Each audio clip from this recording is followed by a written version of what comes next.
बताएं ये क्या वाक़या हुआ है और कहाँ पर हुआ है? मेरा नाम जी सैयद आमिर अब्बासिया काज़मी है। मैं पड़पोता हज़रत सैयद बाबा लाल शाह सरकार आपसे मुखातिब हूँ। ये वाक़या हल्का NS57 की तहसील कुटली सतिया में बाड़ियाँ पटवेरा के मुकाम पर तकिया सैयद फ़िदा हुसैन शाह सरकार जो कि बाबा लाल शाह सरकार के बेटे हैं और मजजूब हैं, ये वहाँ वाक़या पेश आए।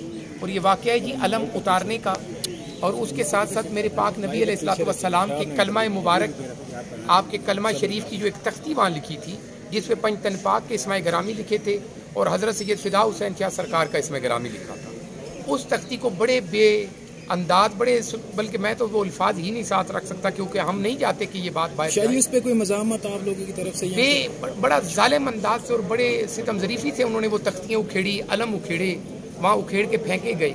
अब ये वहाँ के चंद लोग हैं, चंद लोग, सब नहीं, चंद लोग हैं, चंद बच्चे हैं जिनको इंतशार में डाला गया। ये इंतशार बाड़ियाँ पटवेरा के मुकाम पर एक मस्जिद में पैदा किया गया और इस इंतशार को पैदा करने वाले आसिफ शफीक हैं जिन्होंने ये मस्जिद में कमेटी बुलाई, इजलास बिठाया और उस कमेटी से बच्चों को चुनकर नीचे भेजा गया, जिसमें आसिफ शफीक अपनी तकरीर में भी तस्लीम कर रहे हैं कि जी मेरे भी बच्चे साथ थे। अब तो वो कीचड़ किसी और पे डालना चाह रहे हैं, जबकि ऐसा नहीं है। हमारा पहला सवाल है सीधा सा आसिफ शफीक से कि आपको कमेटी बनाने की ज़रूरत क्या पड़ी, आपको मस्जिद में हंगामी इजलास की ज़रूरत क्या पड़ी? अगर आपको कोई शिकायत थी, कोई बात थी या कोई मामला था, इदारे मौजूद हैं, इलाके के शुरफा मौजूद हैं, सियासी मुबस्सरीन मौजूद हैं, पर आपने किसी एक का सहारा ना लिया और आपने चंद नौजवानों को आगे करके एक इतना बड़ा इश्तियाल खित्ते में पैदा कर दिया। हम 1.5 माह से कोशिश करें इस मामले को हल करने की। कॉम्प्रोमाइज़ के लिए हमने हमेशा दरवाजे खुले रखे कि अगर आसिफ शफीक बैठे और वो बच्चे बैठे और वो कमेटी के लोग बैठे, वो हमें बताएं कि ये हादसा पेश कैसे आया।